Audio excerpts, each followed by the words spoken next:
Hello, আজকের ভিডিওতে আমি আপনাদের সাথে শেয়ার করব মেঘালয় ট্যুরিজমের বাসে চেপে কি করে কম খরচে মেঘালয় মানে মেঘের দেশের বিভিন্ন প্রান্ত আপনারা ঘুরে ফেলতে পারবেন, আর কিভাবে এই ট্যুর প্যাকেজ প্ল্যানটা আপনারা অ্যাভেল করবেন সেই সংক্রান্ত সমস্ত তথ্য আমি এই ভিডিওর মাধ্যমে আপনাদের সাথে শেয়ার করার চেষ্টা করছি।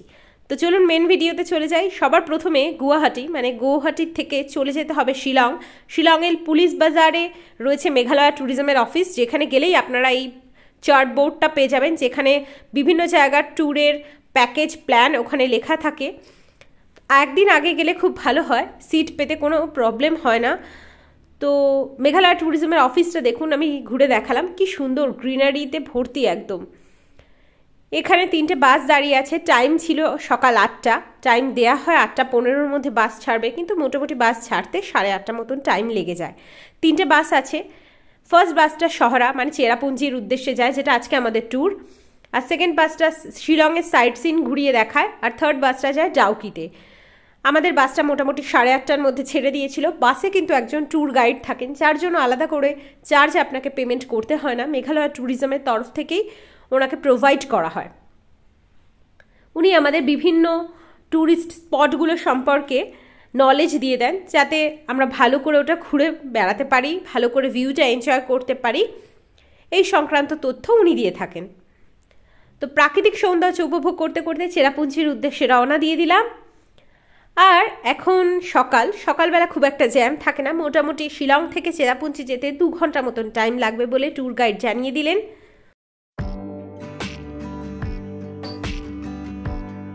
এভাবে বাসে চেপে চলতে চলতে যখন আপার শিলংয়ে আমরা পৌঁছেছিলাম, তখন ওখানে আপার শিলংয়ে টি গার্ডেন আমরা দেখতে পেয়েছিলাম, যেটা মোবাইলে ক্যাপচার করা সম্ভব হয়নি কারণ বাস রানিং ছিল। তো আমরা বাস থেকেই ওটার ভিউটা দেখতে পেয়েছিলাম। সকাল 10:45-টার সময় এসে পৌঁছালাম আমাদের আজকের ফার্স্ট ভিউ পয়েন্টে, যেটা হলো মাওডক ভ্যালি ভিউ পয়েন্ট। ব্রিজের ওপর থেকে একটা ভ্যালি দেখা যায়, যেটা সৌন্দর্য মুখে বর্ণনা করা যায় বলে আমার মনে হয় না। কোনো প্রাকৃতিক সৌন্দর্যই অ্যাকচুয়ালি মুখে বর্ণনা করা যায় না। তো এটা ভিউটা আপনারা উপভোগ করুন। আমার ভিডিওর মাধ্যমে সেটা ক্যাপচার করার চেষ্টা করেছি মাত্র।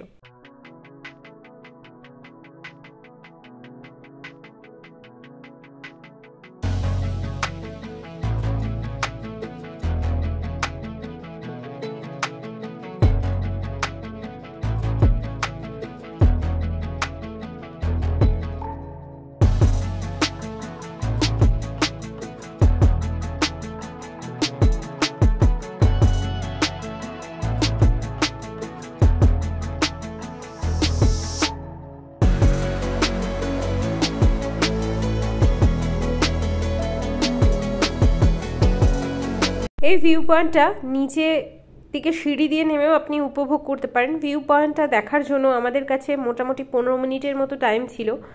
তার মধ্যে আমরা নিচে গিয়ে ফিরে আসতে পারতাম না, সেজন্য ওপর থেকে এটার ভিউটা আমরা এনজয় করলাম। এরপর আমাদের নেক্সট ডেস্টিনেশন হলো শিলং রামকৃষ্ণ মিশন। শিলং রামকৃষ্ণ মিশনের আন্ডারে একটা মিউজিয়াম আছে, যেখানে আসাম, মেঘালয়, নাগাল্যান্ড এখানকার লোকাল কালচারাল সমস্ত কিছু নিয়ে এই মিউজিয়ামটা তৈরি হয়েছে, কিন্তু যেটার ভেতরে ভিডিওগ্রাফি আর ফটোগ্রাফি একদম অ্যালাউড নয়, সেজন্য আমি সেখান থেকে কোনো ক্লিপিংস নিতে পারিনি। আর রামকৃষ্ণ মিশনের ভেতরে যে স্কুলটা আছে, সেটার 2-একটা ফটো আমি ক্যাপচার করার চেষ্টা করেছি, সেটা আপনাদের সাথে শেয়ার করছি। আর বাইরের দিকে যে ভিউসটা ছিল, সেখান থেকেও কিছু ফটো আমি ক্যাপচার করেছি, যেটা আমি ভিডিওর মাধ্যমে আপনাদের সাথে শেয়ার করছি, কিন্তু মিউজিয়ামের কোনো ফটো এখানে নেই।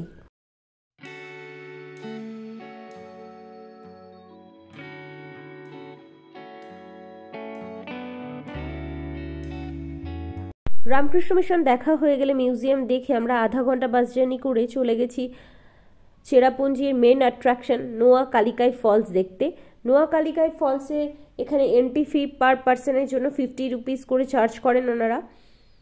নোয়া কালিকাই ফলস ইন্ডিয়ার 3rd হাইয়েস্ট ওয়াটারফলস, যেটার হাইট হচ্ছে 340 মিটার মানে 1050 ফিট এর মতো হাইট। দেখুন কত উঁচু থেকে নিচে জলটা পড়ছে, পুরো গ্রিন দেখাচ্ছে নিচের জলটা। এখান সম্পর্কে একটা কথিত গল্প আছে যে লিকাই নামে একজন প্রোটাগনিস্ট ছিলেন, যিনি নিজের বাচ্চাকে হত্যা করে খেয়ে ফেলেছিলেন। তারপর সেই ম্যাডনেসে থেকে যখন তিনি রিয়েলাইজ করেছিলেন সেই ব্যাপারটা, তখন বাড়ির কাছের যে ওয়াটারফলস ছিল সেখান থেকে তিনি ঝাঁপ দেন। লিকাই যেখান থেকে ঝাঁপ দিয়েছিলেন তার থেকেই নাম হয়েছে নোয়া কালিকাই ফলস। স্থানীয় ভাষায় এটাকেই নোয়া কালিকাই ফলস নামে ডাকা হয়। তো এই ফলসটা আমরা ঘুরে দেখলাম, তারপর সেখান থেকে বাস জার্নি করে আরও একটা নতুন ডেস্টিনেশনে পৌঁছে গেলাম। এই জায়গাটার নাম স্থানীয় ভাষায় খো রামহা, কেউ কেউ মট্রপও বলে থাকেন। এখানে দেখুন ন্যাচারালি একটা শিবলিঙ্গের মতো পাথর দেখতে পাচ্ছেন, যেটা ন্যাচারালি তৈরি হয়েছে। এটাকে ওনারা খুব পবিত্র বলে মনে করেন। এখানে পুজো হয় শিবরাত্রির সময় খুব বড় করে। আর এই সম্পর্কে গল্পও একটা কথিত আছে, যেখানে বলা হয়েছে, অনেকে এটা জায়ান্ট বাস্কেটও বলে থাকেন। এই যে ন্যাচারালি তৈরি হয়েছে পাথরটা, এটার হাইট হচ্ছে 200 ফিট মতন। তো এই সম্পর্কে গল্প কথিত আছে যে এখানে একজন জায়ান্ট উঠেছিলেন, যিনি গ্রামবাসীদের উপর খুব অত্যাচার করতেন। খাসি মাইথোলজি অনুযায়ী এই গল্পটা আমি বলছি। তো তারপর তাকে তুষ্ট করার জন্য ভাত এবং চিংড়ি মাছ সহযোগে বিভিন্ন পদ বানিয়ে তাকে দেওয়া হয়। তারপর তিনি তুষ্ট হন এবং এই পাথরের আকার ধারণ করেন। তাই অনেকে এটা স্থানীয় ভাষা অনুযায়ী জায়ান্ট বাস্কেটও বলে থাকেন। এখান থেকে কিন্তু বাংলাদেশের ভিউ আপনি এনজয় করতে পারবেন। মাঝখানে ভ্যালি আছে, আর ওপাশটা দেখালাম যেটা, সেই ভিউটা হলো বাংলাদেশের নদী ভালো স্পষ্ট দেখা যাচ্ছে। অ্যাকচুয়ালি ওই দিন একটু মেঘলাও ছিল, আবার সূর্যের আলো, মাঝে মাঝে আকাশ ক্লিয়ার হচ্ছিল। আসলে মেঘালয় মেঘের দেশ, মেঘে ঘেরা, বিভিন্ন সময় খুব ওয়েদার ফ্ল্যাকচুয়েট করে। দেখুন দূরে যেটা দেখা যাচ্ছে সেটা বাংলাদেশের নদী, যেটার ভিউ আপনি এখান থেকে নিতে পারছেন। তো এই জায়গাটাও আমাদের ঘুরে দেখা হয়ে গেল, আর আমি ভিডিওর মাধ্যমেও আপনাদের কিছুটা দেখানোর চেষ্টা করলাম। এরপর আমাদের বাসে উঠে চলে যেতে হবে আমাদের নেক্সট স্টপে। তো চলুন আপনাদের সাথে করে নিয়ে নেক্সট ডেস্টিনেশনের উদ্দেশ্যে রওনা হই। এরপর আমরা এসে পৌঁছালাম থাংখারাং পার্ক। এটা একটা বোটানিক্যাল গার্ডেন। এখানে আপনি পাবেন একটা ওয়াটারফল দেখতে পাবেন, আর এখান থেকে আপনি panoramic view of Bangladesh enjoy করতে পারবেন। অ্যাকচুয়ালি এটা একটা জগিং পার্ক, আর এখানে এন্ট্রি ফিজ পার পার্সনের জন্য 20 রুপিস দিতে হয়, অ্যাডাল্টদের জন্য, বাচ্চাদের জন্য 10 রুপিস, আর ফটোগ্রাফির জন্য আলাদা করে চার্জ আছে। এটা অ্যাকচুয়ালি একটা জগিং পার্ক, যেখানে বাচ্চাদের খেলাধুলা করার জন্য আলাদা করে স্পেস দেওয়া আছে। আর এখানে যে ওয়াটারফলসটা ছিল সেটা এখন বোঝা যাচ্ছে না, কারণ এটা ডিসেম্বর মাস, একদম শুকনো ওয়েদার। তো ওয়াটারফলসটা শুকিয়ে গেছে। রেনি সিজনে আসলে ওয়াটারফলসটা আপনারা স্পষ্ট বুঝতে পারবেন। এখান থেকে বাংলাদেশের কিছুটা ভিউ আমরা এনজয় করলাম। এই পার্কটা ঘুরে দেখার জন্য আমাদের কাছে সময় ছিল 15 মিনিট মতন। এরপর বাস জার্নি করে এসে পৌঁছালাম আমাদের সেকেন্ড লাস্ট ডেস্টিনেশন মসমাই কেভে। এই মসমাই কেভে আসার জন্য আমি খুব এক্সাইটেড ছিলাম, কারণ এখানে অল্প একটু ট্রেকিং করতে হয় শুনেছি। সবার প্রথমে বাস থেকে নেমে টিকিট কাউন্টারে চলে গেলাম। পার পার্সন অ্যাডাল্টদের ক্ষেত্রে 30 রুপিস করে চার্জ আছে, বাচ্চাদের জন্য আলাদা চার্জ আছে, আর ভিডিওগ্রাফি ফটোগ্রাফি করলে তার জন্য আলাদা চার্জ টিকিটে মেনশন করা থাকে। তো সিঁড়ি দিয়ে খানিকটা উঠে গেলাম। সিঁড়ি দিয়ে খানিকটা উঠে যাওয়ার পর কেভের সামনে দাঁড়িয়ে কিছুটা ফটোগ্রাফি করে নিলাম। তারপর কেভের মধ্যে ঢুকতে শুরু করলাম। টোটাল 150 মিটারের মতো রাস্তা আমাদের ক্রস করে যেতে হবে। ভেতরে কিছু আর্টিফিশিয়াল লাইট লাগানো আছে। এই ভেতরে কেভটা দেখতে তো খুব সুন্দর লাগছে, পুরো লাইমস্টোন দিয়ে তৈরি হয়েছে। নেচারের কি অপূর্ব সৃষ্টি, দেখলেই অবাক লাগে। কিন্তু এর ভেতরের পথটা মাঝে মাঝে খুব ন্যারো, তো যাদের হাঁটুতে ব্যথা আছে, ব্রিদিং প্রবলেম আছে, তাদের এই জায়গাটা অ্যাভয়েড করতে বলবো। কিন্তু আমরা যে ট্রেকিং করেছি আমাদের খুব ভালো লেগেছে। মোটামুটি 10 মিনিট থেকে 15 মিনিট মতন টাইম লেগেছে, তার বেশি একদম টাইম লাগেনি। ট্রেকিং কমপ্লিট হয়ে গেলে খুব জোর খিদে পেয়ে গেছিলো, তো লাঞ্চ কমপ্লিট করলাম বাইরের দিকে যে স্টলগুলো ছিল ওখান থেকে। তারপর বাসে উঠে চললাম নেক্সট ডেস্টিনেশনে। এরপর আধা ঘন্টা 40 মিনিট বাস জার্নি করে আজকের লাস্ট ডেস্টিনেশনে এসে পৌঁছালাম। সেটা হলো ইকো পার্ক, যেটা মেঘালয়ের গভর্নমেন্ট দ্বারা 2004-এ স্থাপিত করা হয়েছে।